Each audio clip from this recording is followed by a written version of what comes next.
Hey, I'm Christopher, and welcome back to Holy and Messy. Shame, guilt, and self doubt, they can feel like heavy chains. But grace is bigger than our mistakes. Today, we hear from our guest Jordan, who has faced a difficult past, personal struggles, or life choices that brought guilt and shame. He'll share how he discovered God's grace, learned to let go, and began walking in freedom.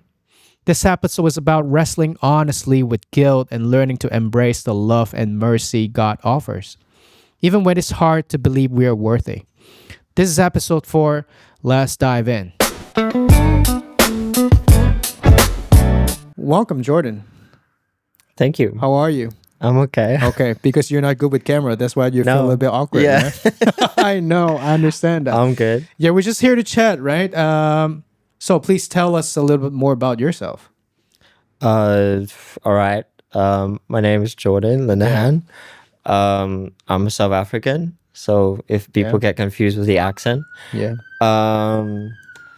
I live here in the UK now. I do music.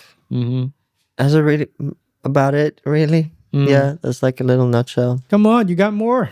You used to be barista. Oh, okay. So I work for Prayer Storm right now as production assistant. Shout out Prayer Storm, James the Lateran, name drop. And I've been a barista for a while. I just finished my degree in music production. Oh, and you got some good news, right? Yeah. Yeah, what it is? What is it? About your my EP? your university and your EP. Oh, Tell us more about that. Yeah. I've got my EP coming out soon. Yeah.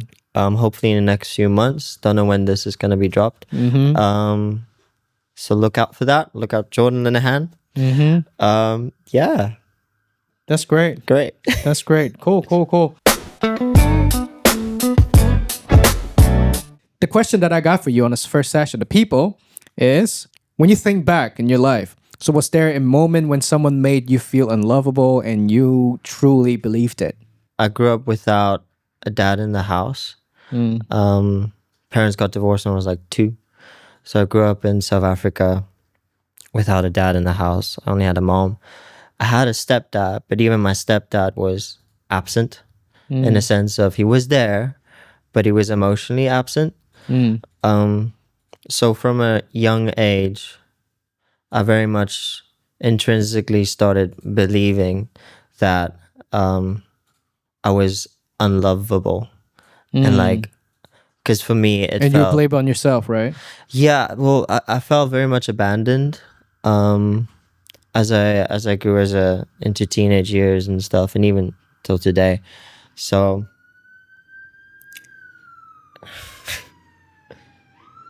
Wow, all right. So yeah, I really much felt like abandoned by my dad and all of that. So growing up, I really struggled with self-worth a lot. And like I think I really much started like becoming a big people pleaser because I am a deep feeling person. So I want to feel loved. I want to feel like appreciated by people. So I, from a young age, I just started becoming a big people pleaser. Yeah, yeah. So does that answer the question? Yeah. It's like a culture back then. Like, because, for example, like in here, like in UK, divorce is such a easy thing, right? If they don't like it, they just get divorced. And even sometimes, single parents is not even in a marriage, right? And back in where I'm from, I'm from Hong Kong. It's not a normal thing. It's not. Oh. Yeah, it's not. Okay. So, what is it back then, like in South Africa? It's not uncommon, I'd say, but I think where I grew up, I didn't know a lot of people that had a divorced family. Okay. To make it even worse, right? Yeah, and I think growing up, people didn't even realize my parents were divorced in a sense of my stepdad was there, and everyone was like, "That's your dad." so no one really noticed it. They were like, "Oh, your parents aren't divorced." The funny thing is that I actually, growing up in South Africa, I would tell people I have a dad in the UK, and they wouldn't believe me. Oh, really? Yeah, they'd be like, "No, you're lying." And so that was quite interesting. Yeah, yeah. So have you been asked a lot, like by your friends, like, "Oh, where's your dad?" And how's your family look like? And do you feel jealous about like when you saw Oh, yeah. maybe some of your friends got a really complete family? Oh, yeah, yeah. Oh, okay. Yeah, I think so. Yeah, Yeah, yeah. I'm sorry. We need to dig deep. I'm sorry about this. He sacrificed a lot to go on this episode. Yeah, yeah. So, Yeah. okay. Did you ask me another question? Yeah. I got another question for that. So, Right. what lie about yourself were you carrying for years about grace interrupted it? So, growing up in that environment, I want to give credit where credit is due. I have a really lovely mother, and she made sure that we grow up in a Christian household, Oh, which was lovely. really lovely. And it was at 14 when I like met Jesus. Before that, I was very much a deeply depressed child, because I didn't have that love from my dad. Before 14, right? Yeah, Okay, before okay. I was 14. Yep. When I was 14, I actually I started like cutting myself. And I was just going into puberty. I was just so an emotional wreck. And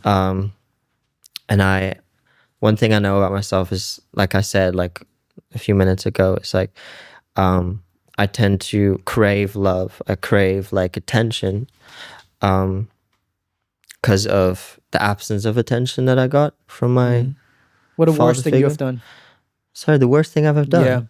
What do you Like mean by that? when you said you're craving for love, Yeah. can you remember, or are there anything pop up that you regret you did something?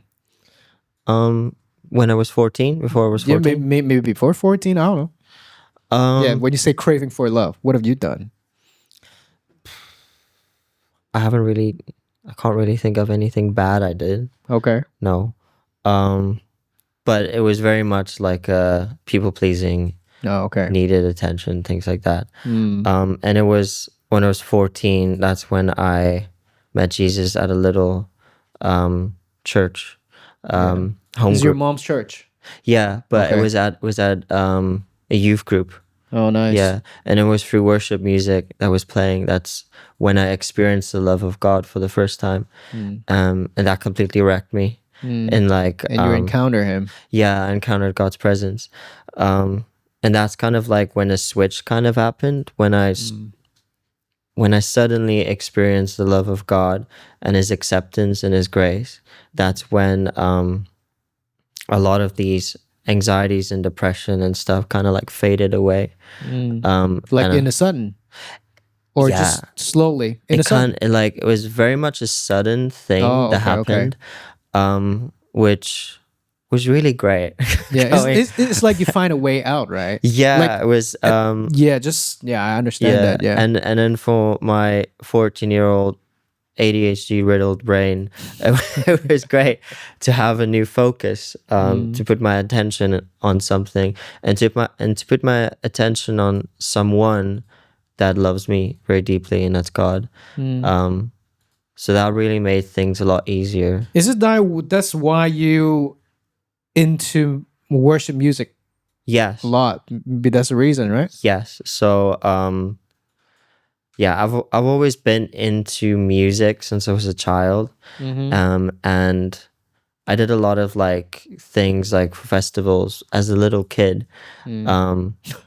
That's kind of crazy that. But I got this picture. I'm sorry. It's like loads of kids. They're in the festival.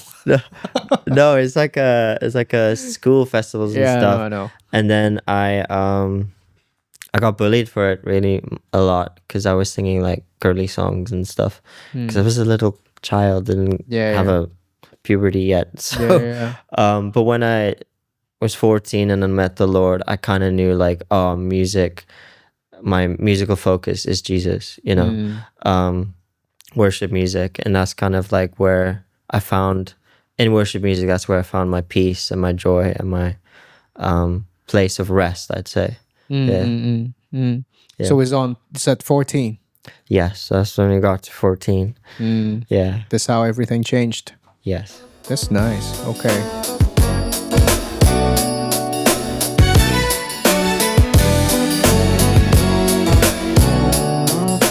Yeah, let's tell us more about like what happened between 14 to your turning point.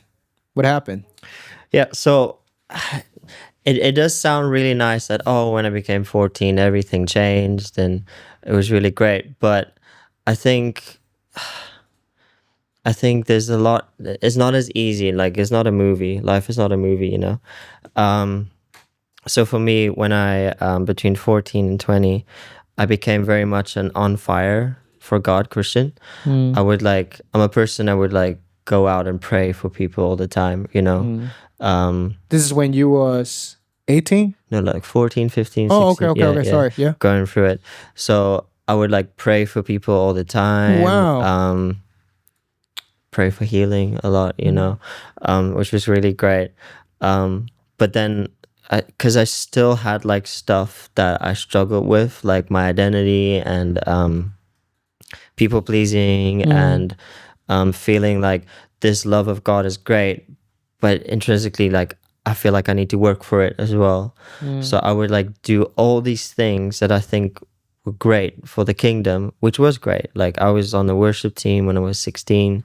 I was part of leading home groups. I did a lot for my school as well, like cleanup groups and stuff. I did a lot, which maybe it's also like a culture thing in South Africa to work a lot. But Okay. but for me, it was kind of like This is trying. like pleasing people. I feel like all around Pleasing the church? pleasing people, trying to please God, try to please my mom, try to please like the idea of a father that I could have and things like that. So I was really into doing all of that. It's Yeah. like you find a way out and you try to try your best to rush Yeah. to that doorway, right? Yeah. Okay. Yeah. Because I really loved God a lot. I do love God. So I thought that loving God meant being the best Christian ever and Yeah. doing the best that I can. And it was when I turned 18 where it all kind of fell apart. I remember when I was 18, like I had like my school grades went down rapidly. I was doing so much for so many different people in church and friendships and stuff. I didn't have time to regulate my own emotions and understand it. So I would like really struggle with committing to things and like, you know. And I remember at like a teacher conference, and my teacher was like, "We're very disappointed in you. Oh, We wow. thought you would do better than this." Things like that. And then I would And hear it hurts you. Yeah, and I right? would hear Yeah. it from different people in church and outside of church and everything. And that was like the worst thing I could ever hear, because I thought I was doing my best I could. And suppressing all these emotions and feelings of like struggles, because putting on a brave face, you know, because I'm a Christian and I got saved when I was 14. I'm supposed to be this great in it, you know. I put a lot of pressure on myself. I actually had like God through those years try and tell me to not put pressure on myself through different people. Like, I walk past a person in church and they would be like, God's saying, don't put so much pressure on yourself. And I'd be like, oh, that's great. But I don't know what it meant, like, you know, until I turned 18 and it kind of all fell apart. And then one day, one of my friends was like, Jordan, because he wasn't a Christian and he's just someone I could vent to a lot. And he was a friend. And he was like, Jordan, do you want to try weed? Just this one time, because you're very stressy. Is he from church? No, he's not. He's Okay, just okay, a cool. friend.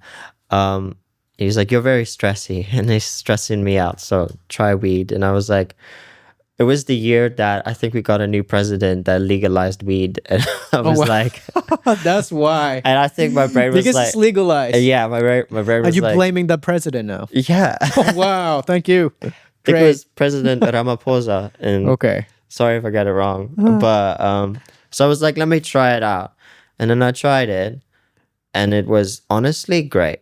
It was great to have the relief, right? relief, Physically. yeah, calmness, you Yeah, know, yeah. because I'm a deeply stressed person. Yeah, yeah.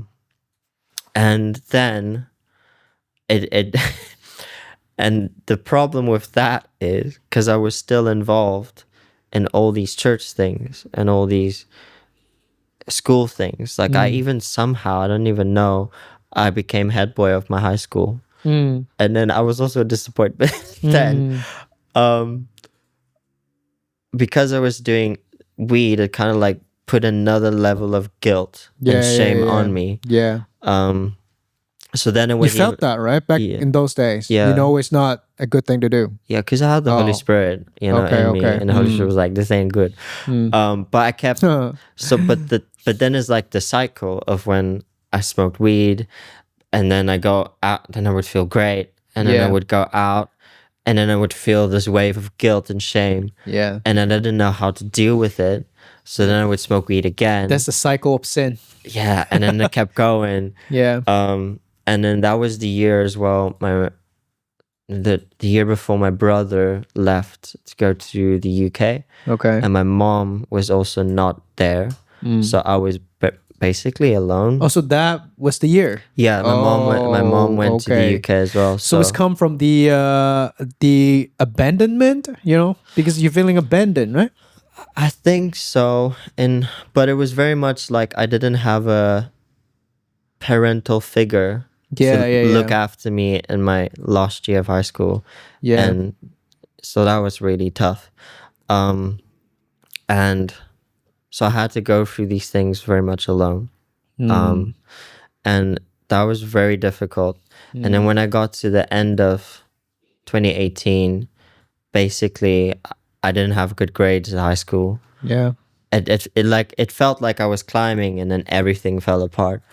And then I became suicidal all over again. Like, and then Is it when you were 18 or 18? Okay, 18. okay, cool. And that's when, I became quite suicidal. Yeah. And Because that guilt. The guilt was so much. And I just kept like smoking and kept drinking and kept going.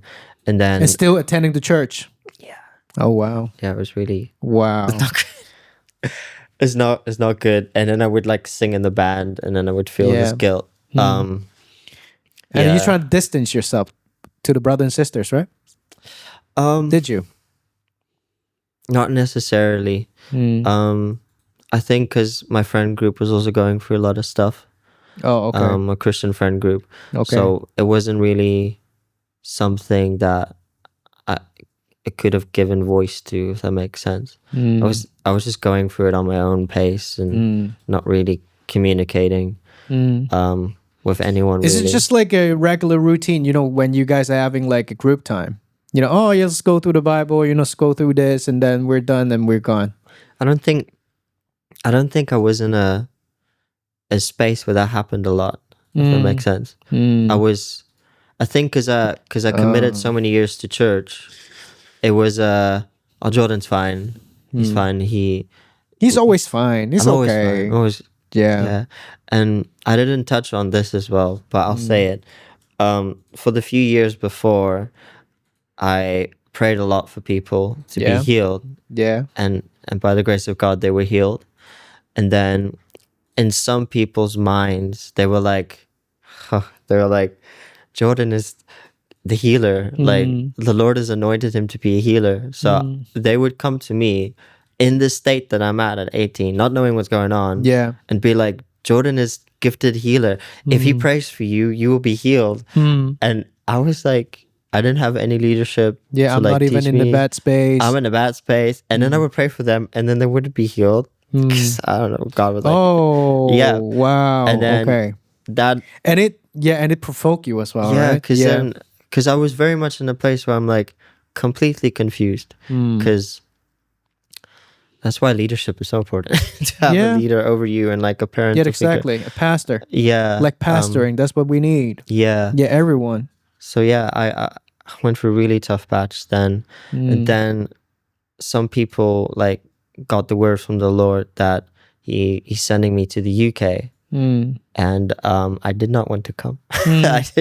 I did not want to come because even though I was struggling so much, I had like my friend group and I had like my safety of this is where I grew up. Like I was in the same town my whole life. And I was like, I'm just gonna stay here, you know. But it just all kind of like fell in my lap that I need to move to the UK. And then I did. It's like start fresh, right? Yeah. Oh, okay. My dad became a Christian. He married a Christian wife. Oh, wow. And it kind of like became like such like a obvious answer to go to the UK. And I was like, okay, right, I'll do it. So then I moved to the UK in 2018.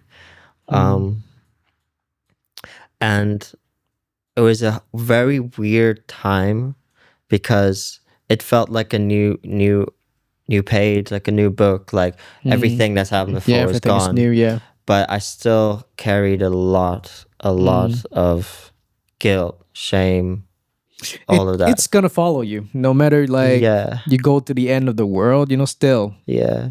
it's gonna follow you. And then confronting my dad was hard.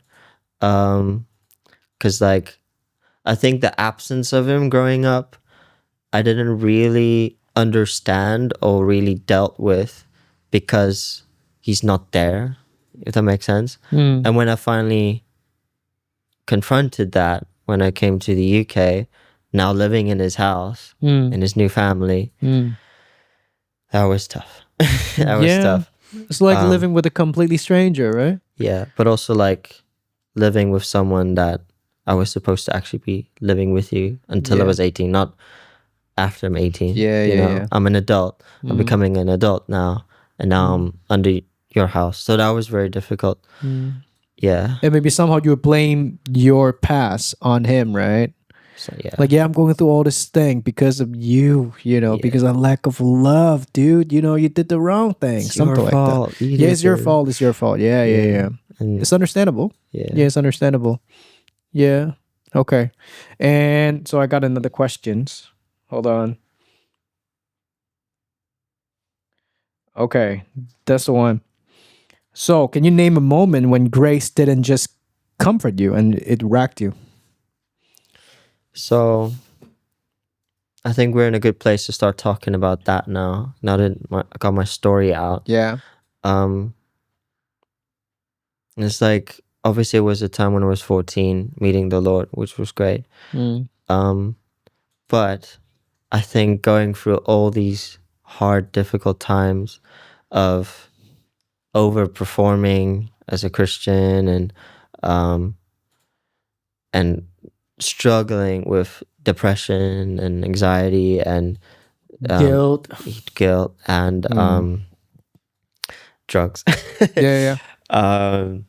And then coming to the UK, the past 5 years, I'm 25 right now. So past 5 years from 20 to now, I feel like I've slowly started like relearning and being reintroduced to Jesus. And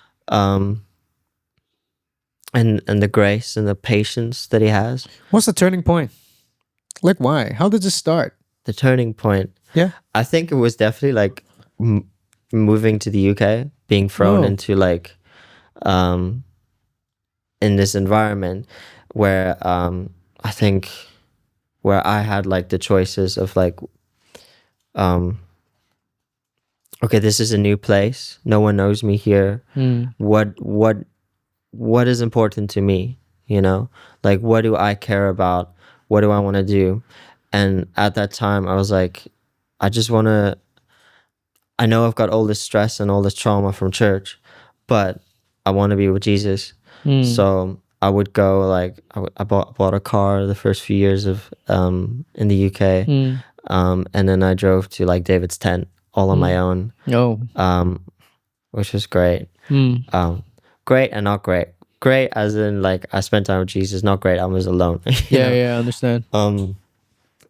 So that was kind of like, I don't think there was a turning point, but there was a lot of like points of like steering to Jesus and then steering back to the world and steering.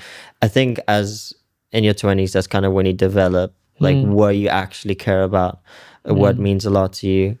And that also like, especially coming to Manchester now and becoming a university student and being completely on my own.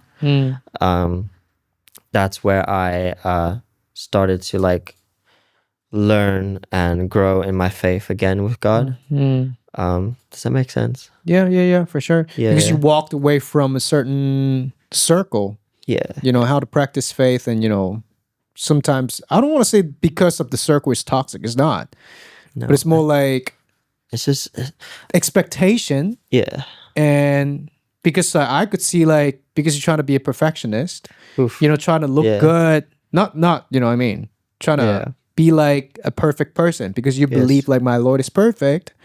I don't know if that's going through your mind or went through your mind. It's like, well, because my Lord is perfect and expect me to be better, you know? Yeah. Well, the thing is, like, it does say in the Bible, like, as he is, so shall we be, you know? Yeah. And it's got that expectation on us. But I think I ran with it too far. And Yeah. I didn't realize that Jesus loves, like, me doing all these great things for him, but he loves me more than the things I do. And he wants to sit with me and like go through my struggles. He wants you to have freedom because of him, Yeah. because in him. Yeah. Yeah. It's not like you using your own strength to escape or to try to go on with your life without sinning and be a perfect person. Yeah. But you're not counting on him. Yeah. Yeah. And I think I messed up a lot. I messed up a lot. Drugs, and even in uni, like I feel like as I was growing back closer to Jesus, I messed up a lot. I did Yeah, we all do. I We went all out do. to Yeah. the clubs. Because I was desperately trying to understand myself. Yeah. And desperately trying to like figure out how to deal with all these deep feelings and thoughts, you know? And that's when I was also officially diagnosed with depression and anxiety, and also dealing with how to reconcile that with my relationship with God, you know? Yeah. Yeah. So it racked you. Yeah. I think it's a reckoning when through the past few years, because Yeah. God would meet me in my lowest of points. Yeah. God wouldn't meet me like a father, like opening up the door and saying, "What are you doing?" and things. He would like sit with me in like and be like, "We don't need to talk about the bad things you just did. I just want to be with you." And that's what changed me completely, you know? Because of the patience, right? Because of Yeah. the stillness of him. Yeah. Yeah, I understand. That's nice.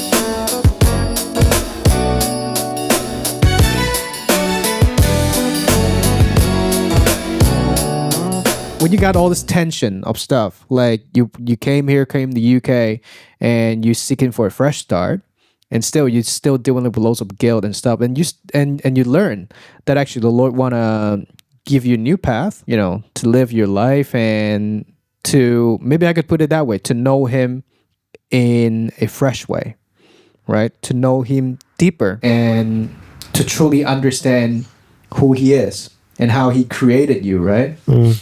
And the question is going to be like, how do you hold both, being still unfinished and still loved? I really like that question.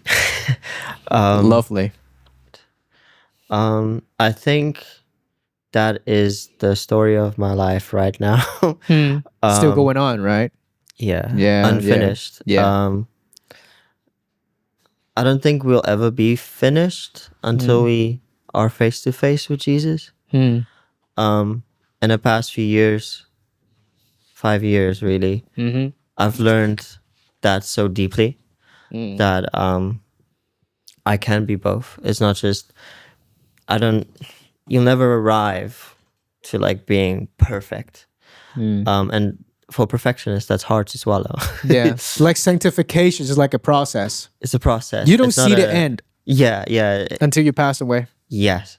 And I think that is the story of my life the past 5 years, in a sense of I still make mistakes. I still struggle with depression. I still struggle with anxiety.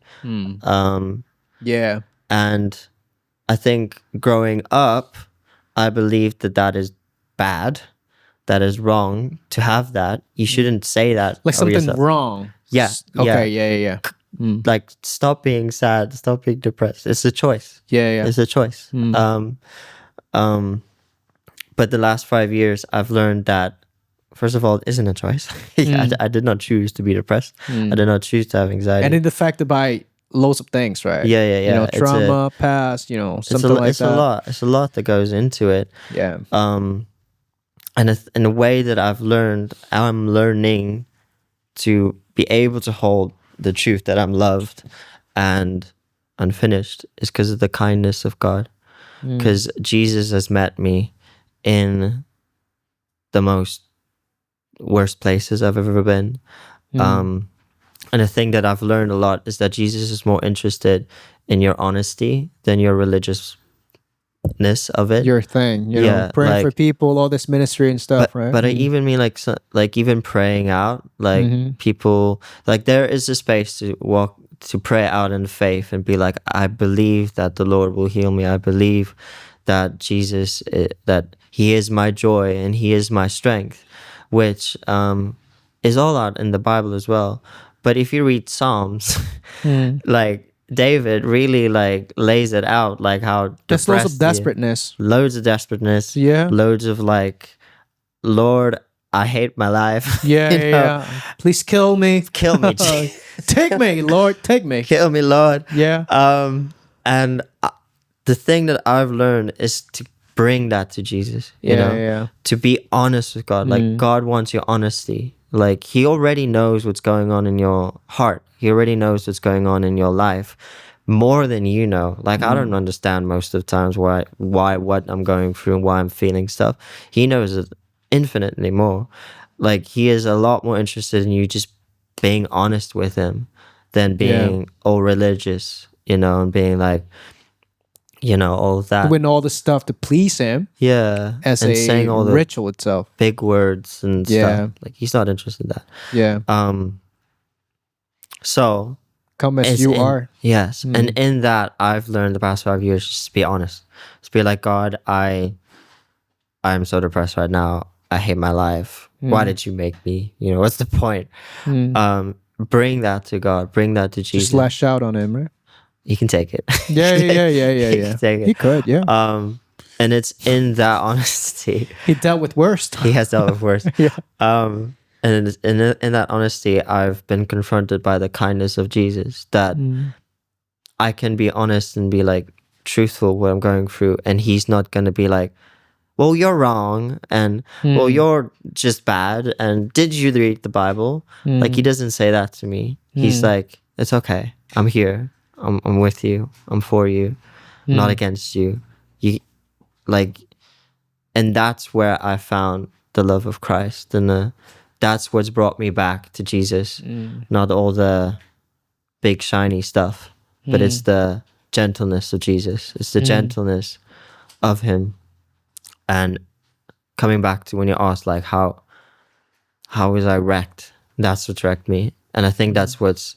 He wrecked you with kindness. Yes. But it's also not just wrecked me, it's kept me. You know? His kindness, His grace, His just how good He is, keeps me, you know, safe and sound in His love. So yeah. That's lovely.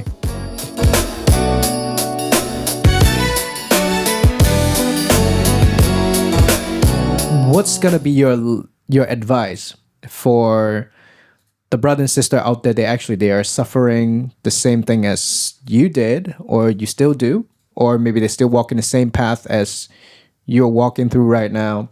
What you gonna give them? What you gonna suggest? All right. So, the thing I first want to talk about is that I feel like us as Christians, sometimes when you become a Christian, it's like a big explosion for some of us. Oh yeah, It's like, oh my gosh, because you've met like the Lord, the Lord, you know, the Lord, eh, the God, capital God. And then a lot of us, of what I've noticed, and specifically from my story, is that we can get so excited and we can like run with stuff, but then we run past Jesus, you know, We're too excited, right? yeah, because we want to do all these things, which is great. Like the Lord loves it, Trying to but He please wants him. to do it with us, you know.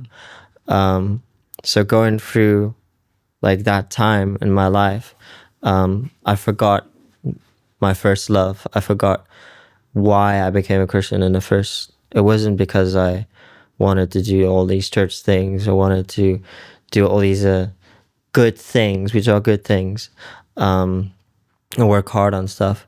But it's because I've met my first love, and that's Jesus, and that's God, and that's the one that created us, you know. It was only going through falling on my face a lot of times, in like things that I thought was good, doing good stuff, and still struggling with deep depression and anxiety, falling on my face. That is when I started stopping and re-meeting Jesus as my first love. So yeah, my suggestion to people would be that don't forget your first love in this, and that Jesus is more kind and more gracious than we can ever imagine, and that He's not scared, He's not frightened by our messiness and our mistakes and our if we still struggle with the same things, you know. He doesn't get frustrated. People get frustrated. Like it's been years, I still struggle with a lot of the same depression and anxiety and stuff. But where a normal person might get quite frustrated with me, Jesus never gets frustrated, you know. He's patient and He's kind. So yeah, in a nutshell, bring that to Jesus. Bring your struggles, bring your burdens, bring your troubles all to Jesus, because He's so kind and He's so gracious and He's so patient. So patient with me. And I think that's my story, is His patience with me and His kindness. And He's teaching you how to be patient on yourself as well. Yes. And I think that is the thing, that, you know, is being patient with myself and understanding myself. And then that is really where I believe the fruits of the Spirit will start coming. Yeah. Like, because the fruits of the Spirit is patience, kindness, lovingness, goodness, gentleness. Gentleness. Those are the fruits of the Spirit. The fruits of the Spirit isn't how many people you saved and how many. Like, look at the last one. What's the last one? Self-control. Self-control. Yeah. Yeah. Yes. Self-control. It's not just about controlling yourself not to sin or stuff like. Of course, we do. Yeah. But self-control is more like you need to know what you are going through. Yes. Right. You need to understand control yourself and to steer yourself. Yeah. Sometimes, what pop up in my mind is more like when you are on a sea, when you're encountering like a raging waves of stuff, raging storms. When you try to steer your ship so bad, racked. It will just turn upside down. But in the middle of a storm, maybe sometimes the best thing to do is to stay still, right, and let it flow. Yeah, and then like kind of ride exactly. It. Yeah. I think it's kind of like that, right? Yeah, that's life. Yeah, that's our faith. Sometimes we just need to be there. We just need to stand still and to realize where we are, and to understand like who actually got the wheel. Is it me, or maybe it's me? Maybe I drive towards to the storm. Maybe that's me. I did that. not the Lord. Maybe I did that. But what should I do then? Maybe I just gotta let the easiest thing, of course, just let the Lord take the wheels, let him do his thing, dry it out of the storm, not to panic, right? But in the meantime, it's gonna be hard. Yeah, a lot of times storms. we panic. Yeah, and Jesus is not most of the panicking. time. Yeah, Like most the of the time. story He's in the- sleeping. Yeah, he's sleeping on the boat. He's and we're chilling. like freaking out. Yeah. Yeah. Yeah, he's chilling. Yeah. Oh, that's nice. Yeah, that's great. Yeah, and I think like, do you got anything to say more? No. Freddie, that's it. That's yeah, great. yeah. Yeah. Yes, I know. Just like because I used to be like that as well. I don't want to say, is it? Yeah. Just to, it's more like I want to go to the goal line. It's like a race, right? I just want to go there as quick as I could. But, and then I realize, faith is not our faith. It's not like a race. It's not like a sprint. It's not like, I just want to get there as quick as I could. It's more like a marathon, trying to study your pace, trying to study your rhythm, trying to study your steps, and how do you work on your muscles, and how do sometimes, you need to stop for a bit. And sometimes you need to put a little pace on, to up a little bit. Yeah. It's like a marathon. So There's one thing I want to add. Yeah, I was just thinking come on. about right now, is that I heard this a while ago, so I'll give credit is due. Amanda Cook said this, another name drop. Is that when we go through seasons of life, and like the trees and like the trees and all of that nature, they don't fight it. They don't fight the seasons. When the winter comes, they're not like, I'm not gonna go through winter. No. Or like they don't shame themselves that they're going through a season of winter. They yield to it. And a lot of times, well, all the time within nature, there's a reason they go through that season, a season of death, a season of the leaves falling off and all that, so that you could escape that. Yeah, we all do. So that they can go into the season of spring and into the season of summer where everything is vibrant and lightful. So yeah, I think last thing is like, don't fight your feelings. Don't feel ashamed of it. Yield to it with Jesus, and then God can do anything out of that. God can do so much with a yielded heart. So much than with an unyielded heart. No, he wants us to grow. Yeah. He don't want that tree. He wants the growth. Yeah. And Jesus is he's a gardener. He's for sure. He isn't he takes his time with stuff. So yeah. Okay, that's great. Thank you. So that's the end of the episode. And so if you guys suffering from the same thing, or you guys got depression, or it's not just about depression. When you think like you're going through a tough season and you want someone to talk to, or you just want to say something out loud, just leave it on the comment and let the community know what's happening. And the thing that we could do is like pray for each other, or even just come over and we could have a talk. We're in Stockport. If you live nearby, or actually UK is not that big, so if you want to come and meet us, or just have a little community, I think community helps out a lot anyway. And yeah, please come over. Please share the word out. And if you like this, just share it out. It's easy to do right now with your phone. Just click the share. You just like, subscribe, and share, comment. That's what you could help this channel to grow. So thank you. God bless you guys. So that's it. Amen. I don't know why it's happening. Amen. Thank you. See you guys next time.